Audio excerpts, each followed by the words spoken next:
டேய் கடைக்கு போலாமா? அப்ப போகலாங்கிறீங்களா? வாங்க தம்பி. போலாம். இந்த வண்டி சாவி எதுவும் பார்த்தியா? இப்போனே கடைக்கு போயிட்டு வந்து இப்போ உள்ள வந்த கதை கூட அடைக்காம வந்துட்டு பாரு. ஆமா. ஏய் ஆமா, பர்ஸை பார்த்தியா? பர்ஸை காணும்டா. ரைட்டு. என்ன உனக்கு முத்திருச்சு. என்ன தம்பி முத்திருச்சின்னு பேசிட்டு இருக்க? அவ்வளோதானே.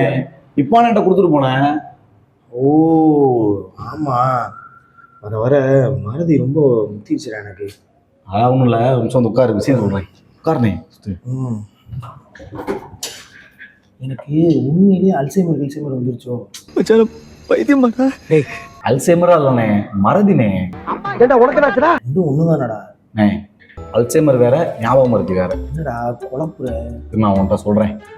ஞாபக மருதின்றது ஒரு பேரையோ இல்லை ஒரு நாளையோ இல்லை ஏதாவது ஒரு பொருளை ஒரு இடத்துல வச்சுட்டு அதை மறந்துடுறது, இந்த மாதிரி விஷயங்கள்லாம் சாதாரண ஞாபக மருதின்னு சொல்றாங்க. இதை நம்ம மறுபடியும் நம்ம நினைவுபடுத்தி பார்த்தோம்னா அது ஈஸியாக நினைவுக்கு வந்துடும். இந்த ஞாபக மருதின்றது பெரும்பாலும் நம்மளோட அன்றாட வாழ்க்கையை பாதிப்பே செய்யாது. ஆனால் அந்த அல்சைமர்ன்றது ஒரு கடுமையான மூளை நோய்னு சொல்றாங்க.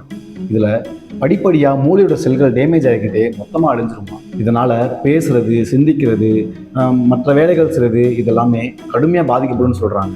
முக்கியமா அந்த அல்சைமர் நோய் வந்தவங்க தான் எங்க இருக்கோம், தான் பேசுனது, ஏதோ ஒரு சம்பவத்தெல்லாம் மொத்தமா மறந்துடுவாங்களாம். இவ்வளவு ஏன் வழக்கமான இடம் கூட மறந்துடுமா அவங்களுக்கு. இந்த அல்சைமர் நோய் நம்மள மாதிரி யங் ஜெனரேஷனுக்குலாம் வருதான். இதை யங் ஆன்செட் அல்சைமர்னு சொல்றாங்க.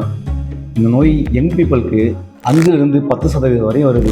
ஏபிபி, PSEN1 மற்றும் PSEN2 அப்படின்னு சில மரபணு மாற்றங்கள் ஏற்படுறதுனால தான் அந்த நோய் வருதுன்னு சொல்றாங்க. இந்த பிரச்சனை பரம்பரையாகவும் கடத்தப்படுதான்.